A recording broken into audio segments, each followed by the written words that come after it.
ایوبیوں سے ممالک تک فلسطین کی تاریخ۔ فلسطین وہ سرزمین جس کی تاریخ میں انبیاء کی یادیں، بیت المقدس کی عظمت، مسجد اقصیٰ کی حرمت، صدیوں کی سیاسی کشمکش ایک ساتھ نظر آتی ہے۔ یہ وہ خطہ ہے جس پر مختلف سلطنتوں نے حکومت کی، لیکن ہر دور میں اس کی بڑی اہمیت رہی بیت المقدس کی وجہ سے۔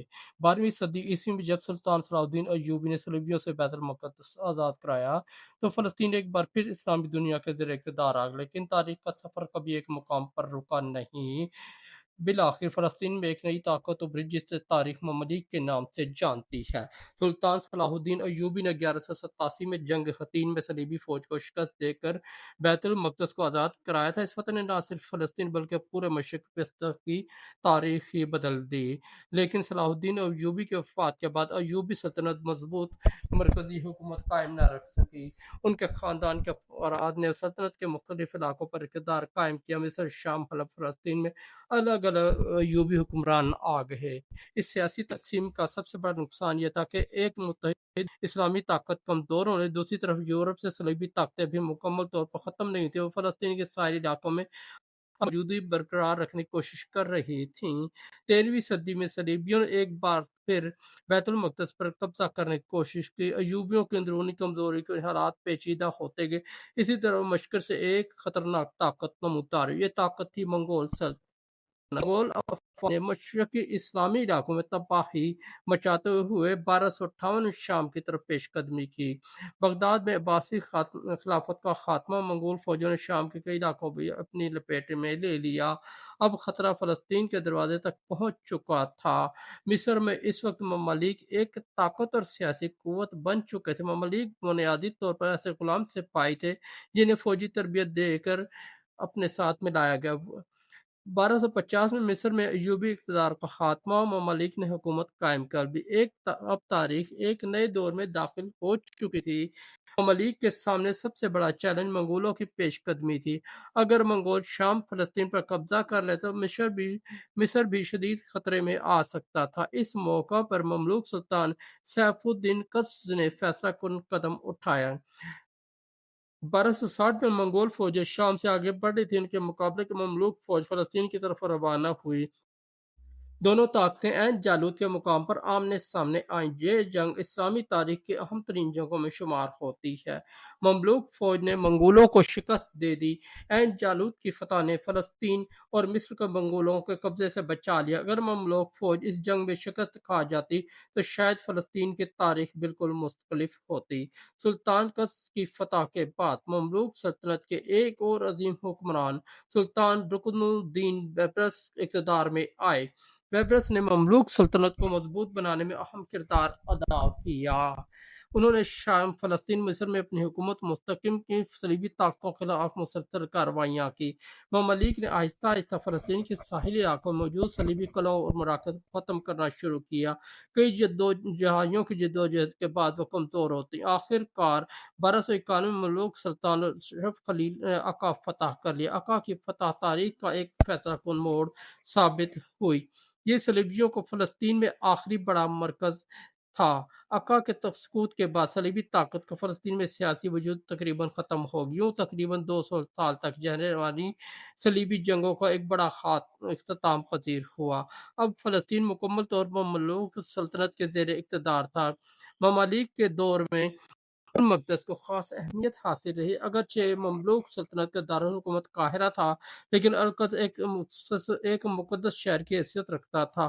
مسجد اقصیٰ، قدس صخرہ اور بیت المقدس کے دیگر مقدس مقامات کی دیکھ بھال کی گئی۔ مملوک دور میں بیت المقدس صرف ایک مذہبی مرکز ہی نہیں تھا بلکہ علمی مرکز بھی بن گیا تھا۔ فلسطین کے مختلف شہروں میں مدارس اور مذہبی ادارے قائم ہوئے۔ القدس میں اسلامی تعلیمات کے فروغ کے لیے مختلف علمی مراکز وجود میں آئے۔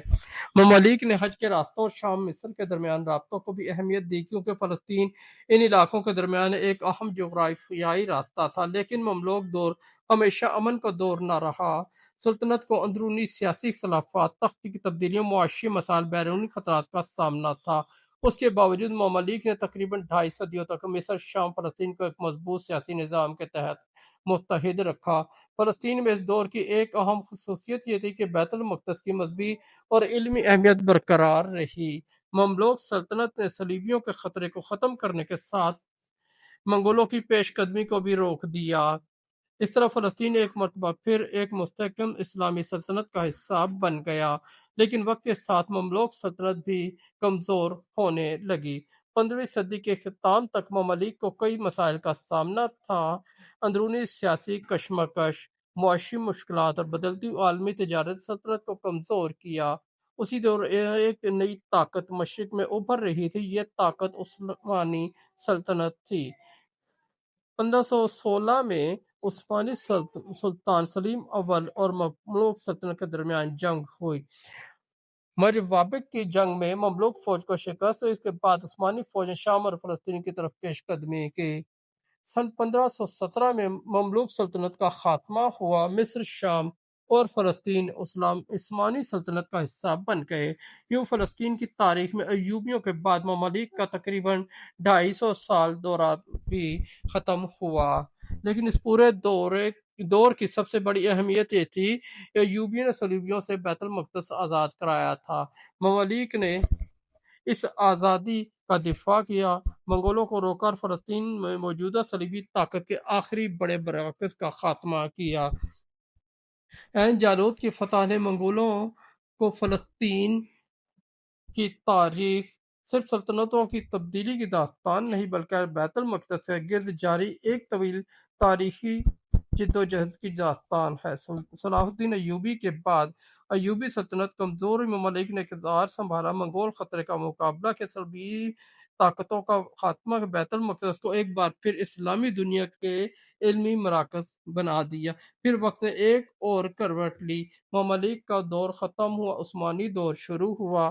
لیکن بیت المقدس کی اہمیت نہ ایوبیوں کے دور میں کم ہوئی، نہ ممالک کے زمانے میں اور نہ ہی اس کے بعد آنے والی صدیوں میں۔